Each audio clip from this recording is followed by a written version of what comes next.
The showdown is set, and now we know who the nominees will be in the race to replace Governor Martin O'Malley. Good evening. This is CTV News for Wednesday, June 25th. I'm Byron Scott. And I'm Rochelle Metzger. Thank you for joining us this evening. Well, Democrat Anthony Brown and Republican Larry Hogan won the gubernatorial primaries, and in victory speeches Tuesday night, both laid out two very different options for voters. We were in College Park for the Lieutenant Governor's election night party, and here's a look at the reaction as results came in and words from Brown himself as the campaign looks ahead to November. For supporters of Lieutenant Governor Anthony Brown, his victory in Tuesday's primary was less surprising than the time it took for the race to be called. But I was surprised at the expanse, such a great difference. An hour after polls closed and with less than 5% of the precincts reporting, news of his projected win was met with cheers at the University of Maryland in College Park. It just feels good. It's been tired. We've been working the polls all day. The latest numbers show Brown with 51% of the vote, to Attorney General Doug Gansler's 24%, and Delegate Heather Mazier with about 22%. As excited as supporters are at Brown's victory tonight, they say it's the fact that he's now on track to be Maryland's first African-American governor that truly makes this evening historic. That is absolutely fantastic. In fact, I just tweeted a historical day in the state of Maryland. An emotional Linda Lewis of Upper Marlboro came to the event with her husband and grandkids. It's kind of like Obama. I like making history, and I like continuing progress. But Congresswoman Donna Edwards says the campaign is much more than that. I think I was probably the first elected official to do that. I did it because I think that Anthony Brown has demonstrated the temperament, the integrity, and the leadership that it takes to move our state forward. I don't think he ran, because he's an African American. He ran because he's the best prepared to do the job. And I think those of us in the African American community are certainly proud to see someone who's risen up and can take this role. Accepting his party's nomination, Brown says he and running mate Howard County Executive Ken Ullman have a plan to strengthen the middle class and grow Maryland's economy, but offered few specifics. Maryland's next governor must run a tight ship, fiscally responsible and focused on the things that matter the most to Marylanders. Brown faces Republican challenger Larry Hogan, who also has ties to Prince George's in the general election. Pushing aside a bruising campaign, Brown called upon his former rivals to rally together for a Democratic victory in November. Now, we didn't always agree on every issue, but there's a lot more that unites us as Marylanders and as public servants than divides us. I look forward to working with Heather, with Doug. Gansler echoing a similar sentiment during his concession speech in Rockville. We had a spirited debate on the issues, and we agree on a lot more than we disagree on, and we're both looking forward to making a better Maryland in the future. Anne Arundel County businessman Larry Hogan, a native of Prince George's, won the GOP nomination with 43% of the vote. During his victory speech in Annapolis, Hogan vowed to cut wasteful spending and roll back as many of the O'Malley-Brown tax increases as he can.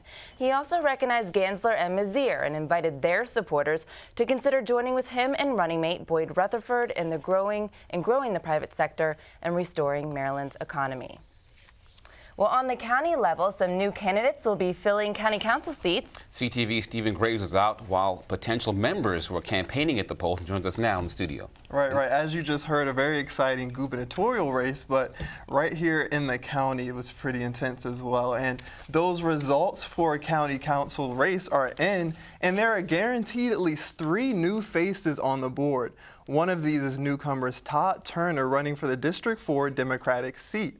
The former Bowie City Councilman pulled away with a big margin to win the nomination over opponent Vince Canales. I spoke with Turner about his plans if elected. We continue the hard work that we've gotten to this point and over the last 4 years. I think the perception about Prince George's County has changed, and we need people who are able and capable to be able to continue that progress for the county.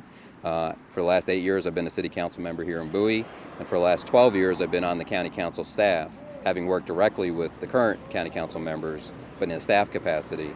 And so I know how the place works. I have the relationships already to be able to move forward without having a learning curve whatsoever, which I think is important for the 4th Council District. Now, Turner will face Republican nominee Fiona Moody in the fall general election.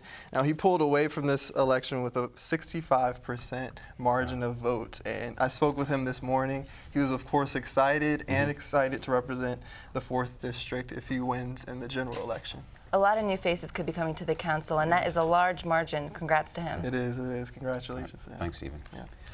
Okay, well, here are some more results from the county council race in the competitive 4th candidate contest for District 7. Incumbent Karen Tolles is reelected, coming away with over 60% of the vote. In District 6, Councilman Derek Davis also reelected by a huge margin, over his very vocal competitor, Jaron Levi.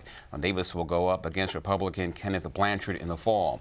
Danielle Glaros, former chief of staff to Eric Olson, is a new face coming to the council. Glaros won over her opponents by an overwhelming margin, and probably one of the most competitive races in the district. The District 2 seat, Denny Tavares and former state delegate Doyle Neiman are in a tight race, too close to call right now. That race will likely be decided by absentee ballots.